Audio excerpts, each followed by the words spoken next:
नमस्कार और इस वक्त आप देख रहे हैं झलको दिल्ली। 1 जनवरी जश्न का माहौल पूरे देश भर में था और देश की राजधानी दिल्ली के हालात से हर कोई वाकिफ है कि किस तरीके से कंझावला कांड देखने को मिला।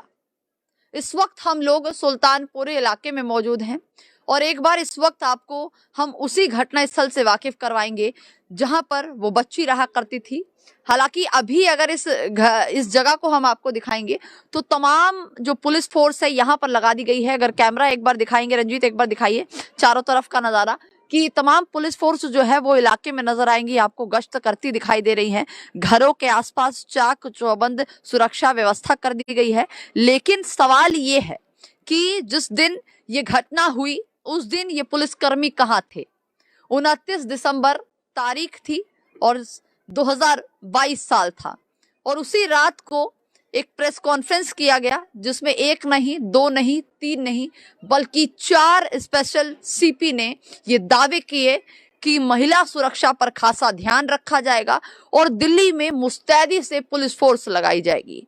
10,000 से ज्यादा पुलिसकर्मी मौजूद थे, 2,500 से ज्यादा महिला पुलिसकर्मी मौजूद थी और 20,000 से ज्यादा सिक्योरिटी गार्ड को तैनात किया गया था। लेकिन सवाल ये है, क्या उस दौरान एक भी पुलिसकर्मी की नजर उस महिला पे नहीं पड़ी? क्या एक भी पुलिसकर्मी ने उस 15 किलोमीटर घिसटती हुई गाड़ी के नीचे उस महिला को नहीं देखा? बेहद शर्म की बात है। और आज अगर आपको ये घटना स्थल से वाकिफ करवाएंगे, इस पूरे नजारे को दिखाएंगे तो आपका दिल भी कहीं ना कहीं सहर जाएगा कि आप सोचिए कि इतनी बड़ी घटना हो जाती है और एक भी पुलिसकर्मी की नजर उस घटना पर नहीं जाती है। कोई भी उस महिला को नहीं देखता कि गाड़ी के नीचे एक महिला जिसका पूरा सर दबा हुआ है, जिसका पूरा शरीर 15 किलोमीटर तक घसीटता हुआ जा रहा है। और आज अगर आप इस जगह पर देखेंगे तो नीचे का एक बार नजारा दिखाइए कि किस तरीके से तमाम पुलिसकर्मी यहाँ खड़े हैं और तमाम फोर्स लगा दी गई है। सारा इलाका सुरक्षा से चाक चौबंद कर दिया गया है। लेकिन इसके बावजूद भी जिस दिन ये दावे किए गए, देश की राजधानी में 31 दिसंबर की रात को जब एक लड़की अपने घर जा रही होती है तभी बीच रास्ते में और ये भी कहा जा रहा है कि उस लड़की का जो शरीर है, उस लड़की की जो स्कूटी है कहीं ना कहीं उस गाड़ी से फंस जाती है और वो घसीटती हुई कई किलोमीटर तक चल जाती है। बहुत से दर्शक इस वीडियो को भी हमारे देख रहे हैं और मैं सबसे गुजारिश भी कहूंगी कि जो आज बातें हम करने आए हैं कृपया करके इनको शेयर जरूर करें ताकि आपको भी देश की राजधानी की पुलिस से वाकिफ कराया जा सके, इनकी ड्यूटी से वाकिफ कराया जा सके कि जिस तरीके से ये मुस्तैदी से काम करने के दावे करते हैं लेकिन जमीनी हकीकत जो है वो सबके सामने निकल कर आ रही है। एक बार नहीं, 2 बार नहीं, कई बार हमने लगभग 1.5 साल से इस अपने चैनल के माध्यम से मंगोलपुरी, सुल्तानपुरी, आउटर नॉर्थ की हजारों क्राइम की खबरें दिखा चुके हैं। लेकिन आज तक इन खबरों पर कभी भी कार्रवाई जो है वो सही रूप से नहीं की गई है। और आज आप देखिए कि इतनी बड़ी पुलिस की नाकामी जो है इस इलाके से निकल कर आ रही है कि 15 किलोमीटर यानी कि 3 थाने इस पूरे इलाके में जो नजर आए हमको कि 3 थाने जो थे वो साफ तौर पर दिखाई दिए। 3 थानों के बीच में से एक गाड़ी के नीचे एक लड़की घसीटती हुई 15 किलोमीटर तक चली गई और एक भी पुलिसकर्मी की नजर उस पर नहीं गई। हालांकि इसमें यह भी कहा गया कि एक व्यक्ति जो चश्मदीद था जिसका नाम दीपक बताया जा रहा है, उसने भी इस पूरी घटना के बाद कई बार पीसीआर कॉल करी लेकिन देखा गया कि नशे की हालत में और अपने ही धुन में पुलिसकर्मी नजर आए। उनको ये तक सुध नहीं थी कि एक महिला जिसको 15 किलोमीटर तक घसीटते हुए 5 युवक लेकर गए उसको पकड़ा जाए या फिर उसके खिलाफ कार्रवाई की जाए। कहीं ना कहीं पुलिस की जो नाकामी है वो साफ तौर पर नजर आई। उसके बाद ये भी कहा जा रहा था कि 3 बजे करीब एक विकास नाम का जो डिलीवरी बॉय था उसने भी उस महिला को उसी गाड़ी के नीचे बोनट के पास लटकते हुए देखा। उसका सर जो है वो नीचे की ओर लटक रहा था और गाड़ी की बात करें तो कोई काफी तेज स्पीड में नहीं चल रही थी, नॉर्मल स्पीड में गाड़ी चल रही थी और लड़की को वो घसीटता हुआ कई किलोमीटर तक जब लेकर जा रहा था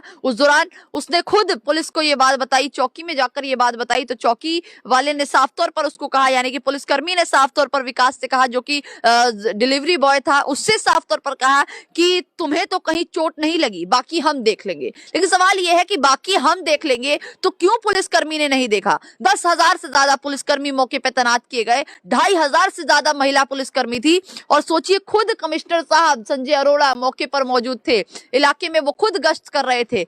लेकिन कहीं ऐसा तो नहीं है कि उनके गश्त के बाद वापस पुलिसकर्मी अपनी धुन में हो गए और किसी ने भी उस महिला पर ध्यान नहीं दिया। कई बार पीसीआर कॉल भी की गई लेकिन पीसीआर कॉल का कोई जवाब नहीं आया। आप सोचिए देश की राजधानी दिल्ली में पुलिस कर्मियों के कैसे हालात हैं, इनकी कितनी बड़ी नाकामी नजर आ रही है। ये इलाका सुल्तानपुरी, मंगोलपुरी, इतने क्राइम की अपडेट हम आपको यहां से देते हैं, लेकिन उसके बावजूद भी पुलिस का रवैया देखिए कि लगातार एक चश्मदीद जिसका नाम दीपक है, उसने कई बार पीसीआर कॉल करी, वो खुद कई घंटों तक उस कार के पीछे गया, लेकिन उसके बावजूद भी पुलिस कोई कार्रवाई नहीं कर पाई, कोई नजर पुलिस की उस पर नहीं। हालांकि इस पूरे मामले पर एक और नया मोड़ सामने निकल कर आ रहा है। यह भी कहा जा रहा है कि इस पूरे मामले में एक नहीं बल्कि 2 लड़कियां बताई जा रही हैं, जिसमें से दूसरी का नाम निधि बताया जा रहा है। अंजलि और निधि को कहा जा रहा है कि वो एक ओयो में गए थे जो कि रोहिणी में ओयो था और उसी ओयो के अंदर इनकी एक पार्टी चल रही थी और जिस तरीके से वहां पर जितने भी मैनेजर और तमाम जो कर्मी थे जो वहां काम किया करते थे, जो सफाई कर्मी हैं, जब उनसे बातचीत की गई तो साफ तौर पर यही निकल कर आ रहा है कि ये दोनों लड़की जिसमें अंजलि और निधि बताया जा रहा है, ये दोनों ही ओयो होटल में आई थी और उसके बाद इन्होंने खुद अपने आप रूम बुक किया था। इसके बाद इन्होंने एंट्री करवाई, सोफे पर बैठी, कुछ देर वहां रुकी, उसके बाद रूम के अंदर गई और ये भी कहा जा रहा है कि दोनों के बीच में काफी देर तक झगड़ा हुआ। झगड़े के बाद इन दोनों को मैनेजर ने बाहर निकाल दिया कि आप दोनों लड़ाई मत करें और ये भी कहा जा रहा है कि पहले ये दोनों नशे में नहीं आई थी, लेकिन जब बाहर निकली तो नशे की हालत में नजर आ रही थी। लेकिन सवाल ये है कि जो दूसरी लड़की की एंट्री हुई है जिसका नाम निधि बताया जा रहा है, आखिरकार वही कहीं ना कहीं सच बता पाएगी कि ये 5 लड़के कौन थे, ये पूरी घटना कैसे हुई, उस दौरान क्या हुआ। और सवाल ये भी है कि जब अंजलि को देखा गया कि एक गाड़ी के नीचे कई किलोमीटर तक घसीटती हुई चली गई, उस दौरान निधि कहाँ थी, क्या वो डरकर भाग गई थी? तो ये तमाम सवाल हैं जो सामने निकल कर आने बाकी हैं। ये भी कहा जा रहा है कि मजिस्ट्रेट जो है उसके सामने भी पूछताछ के लिए उस लड़की को रखा जाएगा। लेकिन फिलहाल अगर हम आपको इस घटना से वाकिफ करवाएं और इस जगह से वाकिफ करवाएं तो देखिए, अगर आप देख पाएंगे तो तमाम पुलिस फोर्स जो है मौके पर तैनात है। बड़ी शर्म की बात है कि देश की राजधानी के इतने बुरे हालात हैं कि आज भी जहां पर देश में, पूरे देश भर में पुरुष प्रधान देश है और एक ये दिल्ली ऐसी राजधानी है जहां पर महिला और पुरुष जो हैं उसमें कहीं ना कहीं इक्वालिटी देखने को मिलती है। जितने पुरुष बाहर निकलकर काम करने जाते हैं उतनी संख्या में महिला भी निकलकर काम करने जाती है। लेकिन एक के बाद एक जो मामले सामने आ रहे हैं वो वाकई हैरान करने वाले हैं कि देश की राजधानी में जिस दिन जश्न का माहौल था और दावे एक नहीं 2 नहीं बल्कि 4 स्पेशल सीपी बैठकर कर रहे थे कि महिला सुरक्षा का खासा ध्यान रखा जाएगा। बातचीत के माध्यम से उन्होंने साफ तौर पर प्रेस कॉन्फ्रेंस करके बताया कि सुरक्षा का ध्यान रखेंगे, हर एक चौराहे पे पुलिसकर्मी तैनात होंगे। संजय अरोड़ा जो कि दिल्ली के कमिश्नर है, उनको खुद देखा गया कि वो मौके पर पहुंचे और वहां पर उन्होंने लोगों से बातचीत करी। लेकिन इतना सब कुछ होने के बावजूद भी जब इतनी बड़ी घटना सामने आती है तो वाकई हैरान करने वाली बात है। अगर इधर का नजारा दिखाएंगे तो ठीक है, एक गली पहले ही उस महिला का घर है और यहाँ पर देखेंगे इस कॉर्नर पर भी पुलिस की तमाम जो फोर्सेस है वो बैठी हुई है, तमाम जो लोग हैं वो बैठे। अगर वहां दिखाएंगे तो लाइन से अगर ये पूरी जो सड़क है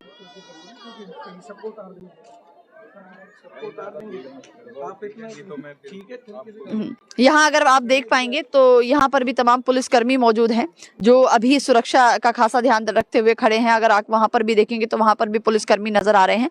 लेकिन सबसे बड़ा सवाल यही है कि जो पुलिसकर्मी अभी यहाँ नजर आ रहे हैं, जो सुरक्षा का जो खासा ध्यान रखने के लिए यहाँ खड़े हैं, लेकिन जिस दिन ये पूरी घटना होती है 3 थाने इसमें इन्वॉल्वमेंट बताए जा रहे हैं, 3 थानों का इन्वॉल्वमेंट है। उन 3 थानों के बीच में से जब एक महिला को इतनी बुरी तरीके से घसीटा जाता है जिसमें उसके कान से लेकर पूरा शरीर रगड़ जाता है, शरीर के कपड़े तक फट जाते हैं, लेकिन क्या किसी पुलिसकर्मी पर उसका ध्यान नहीं गया? 2500 से ज्यादा महिला पुलिसकर्मियों को तैनात किया गया था। वो 2500 महिला पुलिसकर्मी उस दौरान कहां मौजूद थी? 10,000 से ज्यादा जब पुलिसकर्मी मौजूद थे वो पुलिसकर्मी कहां थे? देखिए, एक मामला नहीं है ये। वहीं आपको बता दें कि निर्भया कांड जब हुआ उसके बाद जो निर्भया की मां है उन्होंने भी साफ तौर पर कहा कि ऐसे में इन 5 आरोपियों की सख्त सख्त कार्रवाई होनी चाहिए। हालांकि अभी उन सभी से पूछताछ की जा रही है, उनका मोबाइल जो फोन है वो भी ट्रेस पर लगाया गया है। ये भी देखा जाना है कि आखिरकार बाद में क्या कुछ निकल कर आता है। जिस तरीके से पुलिस कहीं ना कहीं इस मामले को गुमराह करने की कोशिश करी, ये भी कहा जा सकता है। जिस तरीके से अभी पुलिस का बयान सामने आया, हिरेंद्र सिंह ने साफ तौर पर कहा, जो कि आउटर डीसीपी है, उन्होंने भी ये बताया कि वो जो लड़की है उसका जो वो लड़की है स्कूटी से जा रही थी और आगे जब कार चल रही थी तो उसमें वो फंस जाती है। कहीं ना कहीं अपनी नाकामी को छुपाने की भी कोशिश की जा रही है। तो देखिए इस तरीके का माहौल अभी बना हुआ है। हालांकि लाइव अपडेट जो है हम आपको अपने चैनल के माध्यम से देते रहेंगे। फिलहाल के लिए बस इतना ही। इस वीडियो को शेयर जरूर कीजिएगा ताकि राजधानी दिल्ली के जिस तरीके के हालात हैं, सोचिए ये राजधानी दिल्ली है जहां पर जश्न का माहौल था, वहां पर 4-4 सीपी एक साथ बैठकर ये दावा कर रहे थे कि सुरक्षा का ध्यान रखा जाएगा और 48 घंटे के अंदर ही ये सुरक्षा कुचलती नजर आई, ये दावे कुचलते नजर आए और एक महिला जो सड़क पर कई किलोमीटर तक घसीटती नजर आई, उसके कपड़े फट गए और अभी तक कुछ भी जांच में निकल कर नहीं आ रहा है।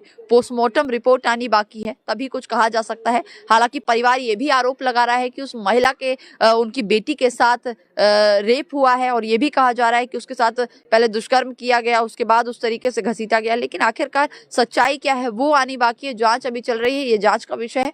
फिलहाल के लिए बस इतना ही। अपनी राय जरूर दीजिएगा और हम लाइव अपडेट आपको लगातार देते रहेंगे। लाइव को शेयर करना मत भूलिएगा। धन्यवाद।